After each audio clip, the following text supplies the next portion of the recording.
hari ini saya ingin menyampaikan sebuah firman Tuhan, masih kelanjutan dari serial My Dear Jesus atau Yesus Kesayanganku. Dan di pagi hari ini saya sampaikan sebuah tema atau judul dari firman Tuhan pagi hari ini adalah Yesus tiap hari. Katakan sama-sama, Yesus tiap hari. Yesus tiap hari. Bukan Yesus tiap hari Minggu, tapi Yesus tiap hari. Kehidupan kita bersama dengan Tuhan Yesus. Mari kita baca bersama-sama di dalam Kisah Para Rasul 1 ayat yang ke-20 sampai dengan 26. Saya bacakan bagi saudara. Jadi harus ditambahkan kepada kami seorang dari mereka yang senantiasa itu artinya setiap saat, setiap waktu, setiap hari datang berkumpul dengan kami selama Tuhan Yesus bersama-sama dengan kami, yaitu mulai dari baptisan Yohanes sampai hari Yesus terangkat ke surga meninggalkan kami, untuk menjadi saksi dengan kami tentang kebangkitannya. Lalu mereka mengusulkan dua orang, Yusuf yang disebut Barsabas dan juga yang bernama Justus dan Matias. Jadi ada Yusuf dan Matias. Saudaraku, berapa banyak sih yang mengikuti Tuhan Yesus ketika Yesus mulai mengajar? Banyak sekali ribuan yang mengikuti Yesus. Tetapi di antara 12 murid Yesus yang terkenal itu ada dua orang yang sangat luar biasa, yaitu Yusuf dan Matias. Mengapa dua orang ini, Yusuf dan Matias ini dikatakan luar biasa? Alkitab mencatat Yusuf dan Matias ini senantiasa dia mengikuti Yesus, berkumpul, datang bersama-sama dengan murid-murid Yesus. Meskipun Yusuf dan Matias ini bukanlah 12 murid yang dipilih oleh Yesus, tetapi Yusuf dan Matias, dia tidak dibatasi oleh itu. Dia merasa ada kerinduan, ada rasa ingin bertemu dengan Yesus, berkumpul dengan Yesus setiap hari. Semua dilakukan bukan karena terpaksa, semua dilakukan oleh Yusuf dan Matias itu karena kecintaannya, kehausannya. Yusuf dan Matias memiliki kehausan roh yang luar biasa untuk terus berjumpa dengan Yesus. Ada gambaran yang sangat menarik.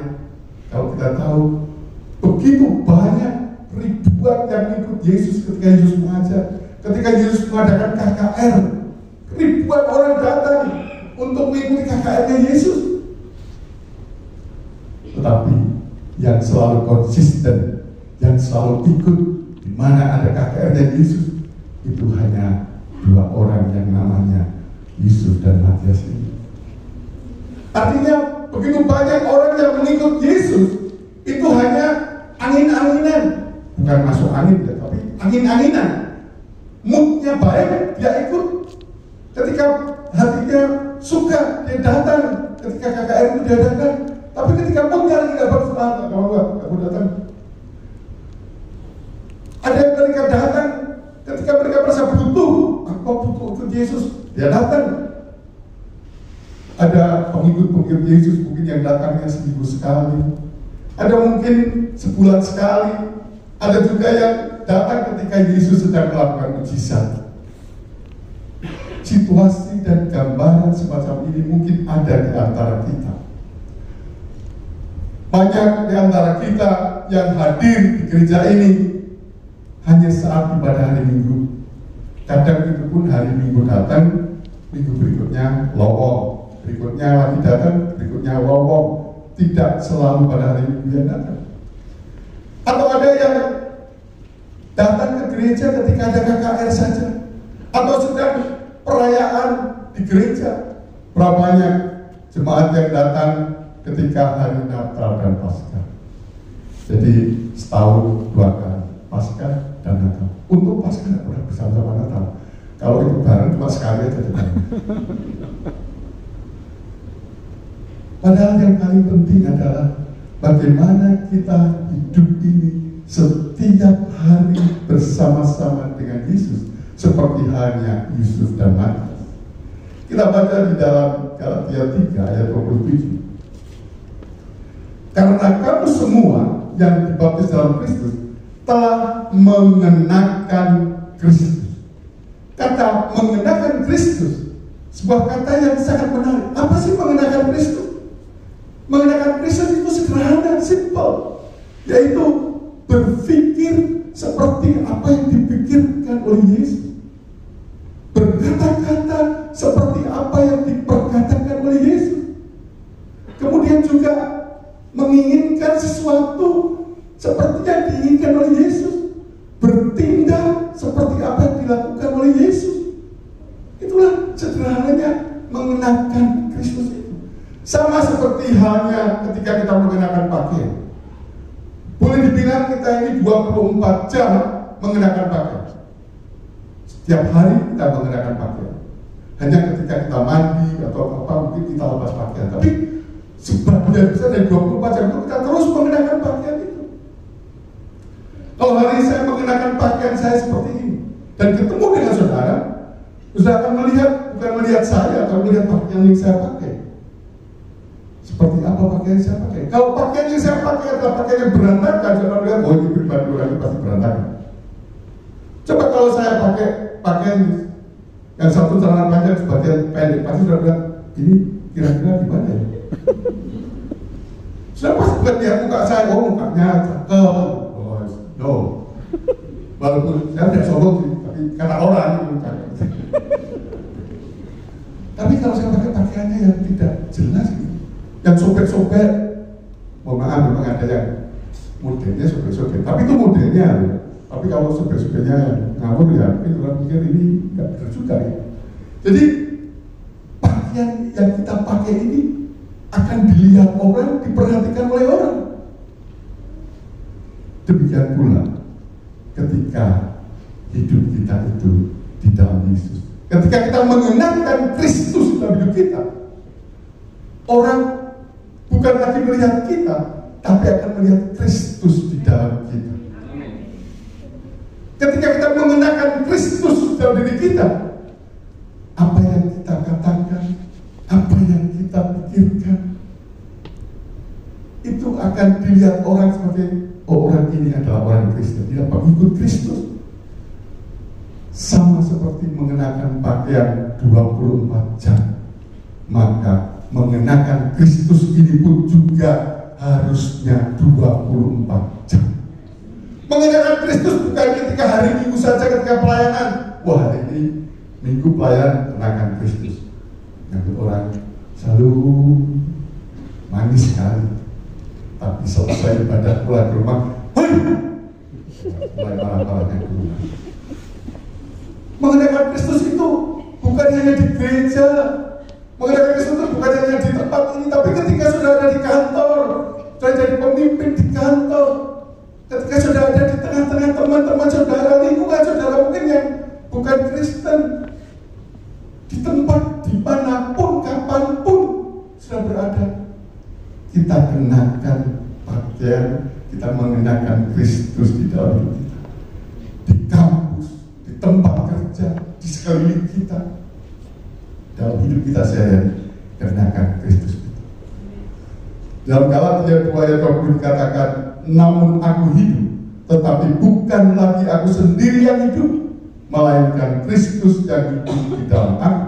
Dan hidupku yang kuhidupi sekarang di dalam daging adalah hidup oleh iman dalam Anak Allah yang telah mengasihi aku dan menyerahkan dirinya untuk aku. Saudaraku, ketika Paulus saat itu masih bernama Saulus, dia belum mengenal Yesus. Saulus itu sangat membenci Tuhan Yesus. Dia sangat membenci pengikut-pengikut Tuhan Yesus yang menganiaya, yang mendera, mengejar para pengikut Yesus. Tapi setelah Saulus bertobat, dia mengganti namanya menjadi Paulus dan bahkan menjadi pengikut Yesus dan melayani Yesus. Paulus berubah total. Paulus itu mengatakan, hidupku bukan lagi aku sendiri yang hidup, melainkan Kristuslah yang hidup di dalam aku sekarang ini. Jadi ketika Paulus mengatakan ini, aku hidup tapi bukan aku lagi yang hidup, tapi Kristus yang hidup di dalamku. Itu artinya Paulus bukannya mengenakan Kristus dalam hidupnya, tetapi dia sudah menjadi manunggal dengan Yesus, menjadi satu dengan Yesus, menjadi union dengan Yesus. Kehidupan Paulus yang semacam itu terjadi karena hidupnya Paulus bersama Yesus. Bukan hanya seminggu sekali, sebulan sekali, tapi setiap hari, setiap saat dia hidup bersama dengan Yesus. Kristus ada di dalam hidupnya Paulus, dan Paulus hidup di dalam Kristus. Oleh karena itu, ketika Paulus mengalami hal yang semacam itu dalam hidupnya, tidak heran Paulus itu mengalami perubahan dalam kehidupannya yang sangat drastis. Kehadiran Kristus yang tinggal di dalam diri kita mungkin memang tidak terlihat kasat mata, tetapi bisa dirasakan dan bisa dilihat dampaknya dalam hidup kita, yaitu ada perubahan di dalam hidup kita. Kalau Kristus ada di dalam hidup saudara dan saya, pasti ada yang namanya perubahan, pasti ada transformasi di dalam hidup kita. Nah, pertanyaannya, transformasi kehidupan seperti apa yang bisa kita alami ketika kita hidup bersama Kristus tiap hari? Transformasi perubahan seperti apa yang akan terjadi dalam hidup kita ketika kita tiap hari bersama dengan Yesus? Yang pertama adalah transformasi roh. Transformasi utama saat kita hidup bersama dengan Yesus tiap hari adalah transformasi manusia roh kita. Kalau kita hidup bersama Yesus tiap hari, maka manusia roh kita akan terus bertumbuh, akan terus berkembang, dan pertumbuhannya akan tumbuh dengan cepat, dengan pesat. Hal itulah yang dialami oleh Paulus, karena Paulus ini sungguh-sungguh di dalam Yesus, dan dia terus hidup bersama-sama Yesus setiap hari. Pertumbuhan rohnya, pertumbuhan rohaninya luar biasa. Dia mengalami percepatan di dalam pertumbuhan rohaninya, melampaui rata-rata orang lain. Coba kita lihat transformasi seperti apa yang dialami oleh Paulus, transformasi roh seperti apa yang dialami oleh Paulus ketika Paulus hidupnya berubah. Kita baca di dalam Kisah Para Rasul 16 ayat ke-18. Hal itu dilakukannya beberapa hari lamanya, tetapi ketika Paulus tidak tahan lagi akan gangguan itu, ia berpaling dan berkata kepada roh itu, "Demi nama Yesus Kristus, aku menyuruh engkau keluar dari perempuan itu." Seketika itu juga keluarlah roh itu. Kita tahu pada waktu itu Paulus diikuti perempuan dan perempuan itu mau selalu ngomong, dan akhirnya Paulus merasa terganggu dan dia berkata, "Keluarlah engkau dari perempuan itu." Ada roh yang sedang menghijabi perempuan itu, ada roh tenung yang sedang menghijabi perempuan itu. Karena Paulus hidup bersama dengan Yesus setiap hari, kehidupan rohaninya bertumbuh, pengurapan Allahnya terus bertambah, dan kuasa Allah di dalam dirinya semakin nyata. Itu sebabnya ketika dia mengatakan, "Keluarlah engkau dari perempuan itu," seketika itu juga roh itu keluar dari perempuan itu. Perkataan Paulus yang sekali itu saja sudah bisa mengeluarkan roh jahat yang menguasai perempuan itu. Itu artinya perkataan Paulus ini ada kuasanya. Perkataan Paulus ini ada otoritas ilahi di dalamnya. Sekali menghati perempuan itu, maka roh yang menghujat perempuan itu, roh ular yang dalam bahasa aslinya adalah roh ular python, ular piton, yang ada di dalam perempuan itu langsung keluar dari perempuan itu. Mengapa? Karena Paulus hidup setiap hari bersama dengan Yesus. Perkataannya memiliki kuasa yang luar biasa. Saudara harus tahu bahwa ketika saudara berdoa setiap hari, ketika saudara memuji menyembah Tuhan setiap hari, ketika saudara membaca merenungkan firman Tuhan setiap hari, ketika setiap hari saudara bergaul dengan Yesus, itu bukan hal yang sia-sia. Ketika itu saudara lakukan, sementara saudara bergaul setiap hari bersama dengan Yesus, pertumbuhan rohanimu akan bertumbuh dengan pesat. Pengurapan Allah akan semakin besar di dalam hidupmu. Bahkan ada kuasa ilahi yang dinyatakan melalui hidupmu. Sehingga ketika engkau berdoa dengan doa yang sama, ketika engkau berkata dengan perkataan yang sama, ketika engkau bertindak dengan tindakan yang sama, tetapi semuanya itu menjadi berbeda karena dulunya tidak ada kuasa, sekarang sudah memiliki kuasa dalam, sudah memiliki power, dan hasilnya adalah sudah memiliki terobosan yang berbeda, sudah memiliki kemenangan yang berbeda karena ada Yesus di dalam. Bukan cuma yang buat kita. Ketika engkau hidup setiap hari bersama Yesus, ada transformasi roh yang besar di dalam hidup saudara. Mungkin saat ini seperti perempuan itu ada roh piton yang sedang mengikat hidup saudara. Bisa jadi roh itu sedang mengikat keuangan saudara, sehingga saudara terjerat hutang yang besar, saudara mengalami kesulitan keuangan yang luar biasa. Mungkin bisa jadi roh ular itu sedang menghimpit kesehatan saudara, sehingga saudara mengalami sakit penyakit yang mematikan, sakit kanker yang menyakitkan, atau penyakit lain yang bisa mematikan.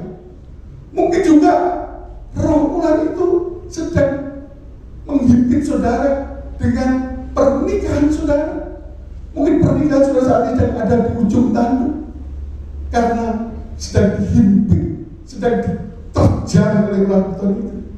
Atau mungkin juga roh ular ini sedang mengganggu kehidupan anak saudara dengan mereka melakukan pergaulan bebas, narkoba, dan sebagainya. Atau mungkin sedang menghimpit saudara sendiri, saudara sedang menjadi sasaran dari ular piton itu.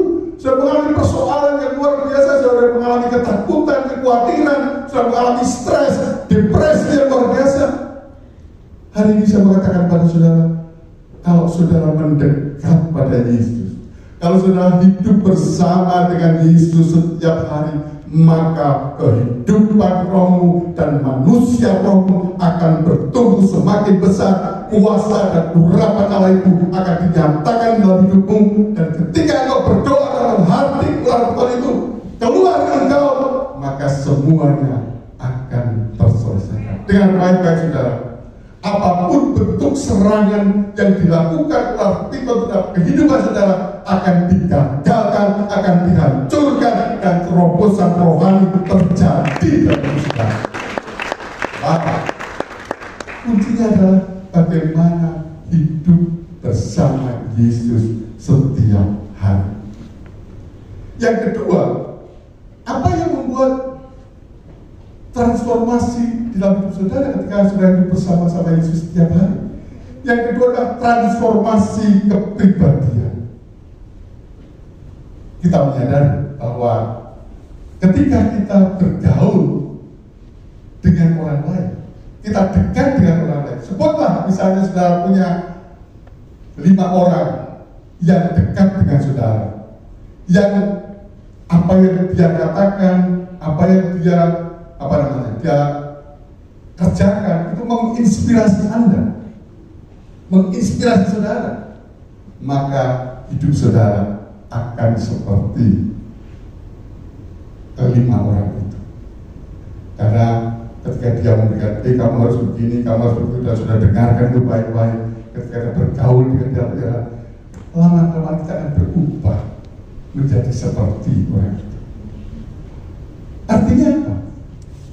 Kalau kita bergaul dengan orang-orang lain yang itu bisa mempengaruhi kepribadian kita,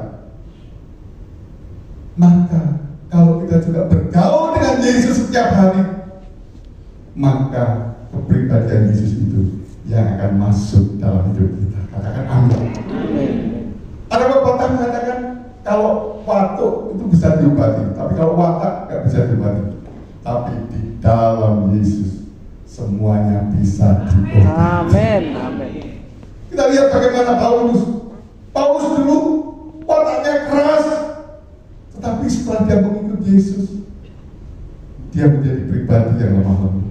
Artinya kepribadian Paulus itu berubah ketika dia berjalan bersama dengan Yesus setiap hari.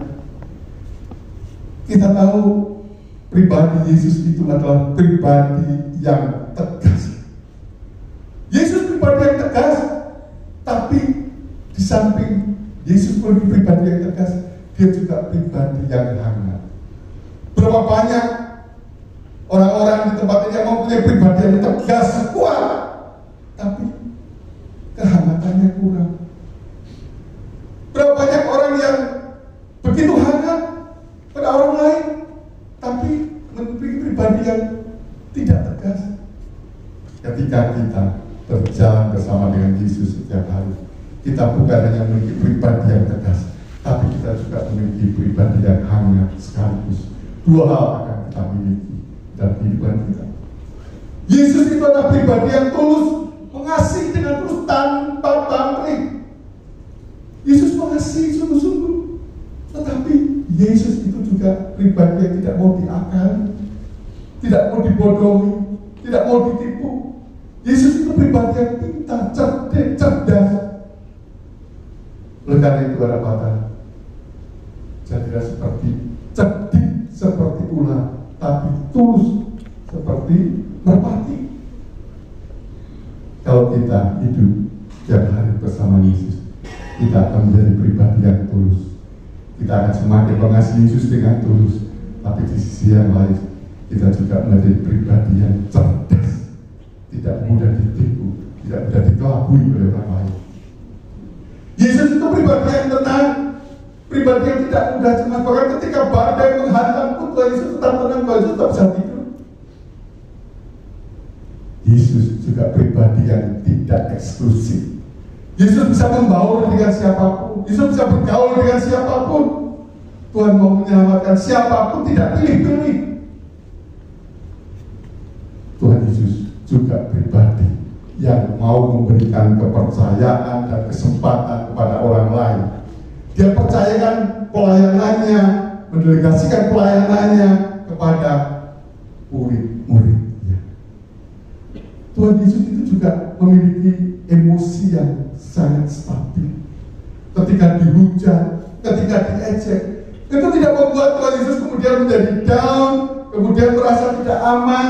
Tetapi sebaliknya, ketika Tuhan Yesus dipuji, dia juga tidak membuat Yesus menjadi tinggi hati dan lupa diri.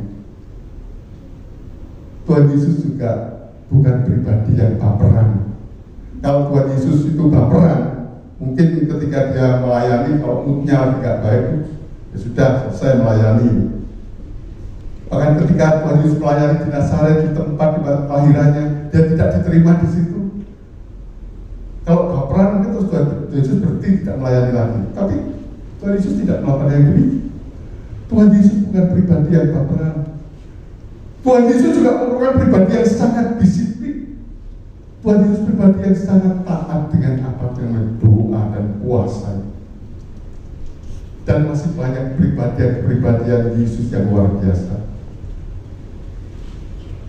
Saya tahu bahwa kita ini diciptakan Tuhan berbeda-beda, dengan keunikan kita masing-masing, dengan kepribadian kita masing-masing.